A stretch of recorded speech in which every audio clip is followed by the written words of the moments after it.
Good evening. Good evening. This is Ronke Adeni, fondly called Ronke Posh, and I've been asked to do a 15-minute presentation. It's about 4:15 now, so I'm conscious that the program is going to end in a couple of minutes. So I'll try and fit a summary in 5 minutes.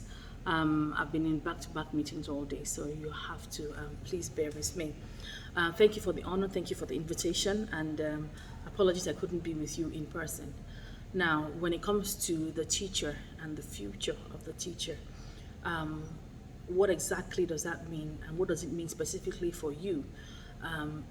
When it comes to teaching and growth in the educational sector, many teachers believe that the next step after being a teacher is to become the head of school and then to own a school. But I'm here to tell you that the value chain and the opportunities that are available in education are over 106 at the last time I checked. There's so many things that you can do to be relevant in the sector. And we haven't even begun to scratch the surface when it comes to the opportunities that are available to us as educators. So I want us all to dig deep and really think about how we're going to upskill, how we're going to remain lifelong learners, how we're going to remain relevant in the sector. As we all know by now that one of the ways is by being emotionally intelligent and also being tech savvy. We have to leverage on the 21st century skills and make sure that we sharpen them, our problem solving skills, our communication skills, collaboration skills, critical thinking and creativity. We have to reason and we have to be able to be innovative and come up with solutions. We have to understand that it's not just about making money in the sector. That's not it. It's about the transformation of Nigeria. Nigeria owes its change and transformation in the hands of educators. We are the ones that will do it. That person that is stealing, it's you that has to tell them not to steal and teach them that the works of their hands are valuable. You're the one that will teach the moral values by being an upright person yourself, by saying no to examination malpractice. You are the one that is responsible for driving that change. It starts with you. It starts with the books that you read, the friends that you have. Are all your friends educators? Who are your friends outside the education sector? What groups do you belong outside the educational sector? Who are the people that challenge you? What sort of friends do you have? Which one of them do you look up to? Which one of them do you want to be like? Which one of them is facing the direction in which you want to go? Or is it just about going to church, going to mosque, practicing a religion? They're all important, but at least in the Bible it says, let your light shine before men, that they will see your good works and glorify your Father in heaven. What is the good work that you're doing in the sector? How are you making a difference? So we must start with ourselves, with that personal and professional development, ongoing reading, studying, researching, training, development, being curious to know more, curious to grow, curious to be tech savvy, curious to be emotionally intelligent, curious to commit to an organization for a reasonable period of time, curious enough to give the best so that you can be trusted and someone can invest in you. Curious enough that you can take charge and own even from the space that you are in. From your classroom, you can reach the world with technology.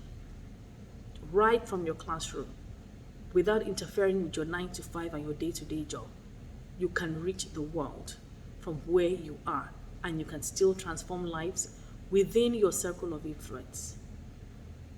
We must look inward. These are the things that we need to be doing as educators to be relevant. How do we speak? How do we look? How do we dress up? How do we judge other people? We must be wary of how we judge other people, because people come in all shapes and sizes, all kinds of packaging. It was said that China is going to create something as so unique like the moon, and is even going to shine brighter than the moon, and it's going to be up there for 24 hours a day, 7 days a week. all year round. They're thinking of innovative ideas.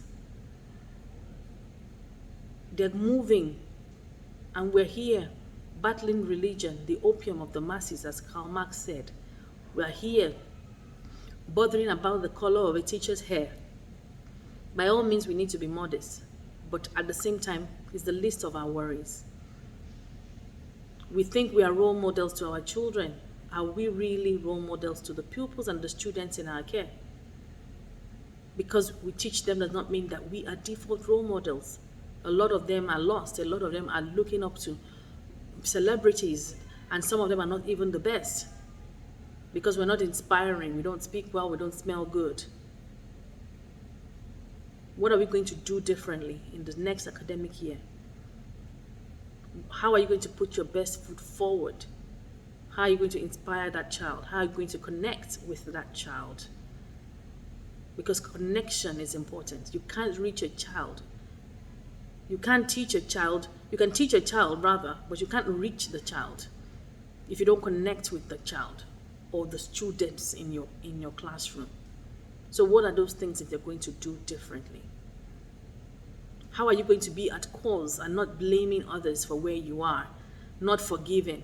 You keep on talking about the school owner or the school leader that hurt you, and you remain an emotional slave to that person whilst they move on with their lives.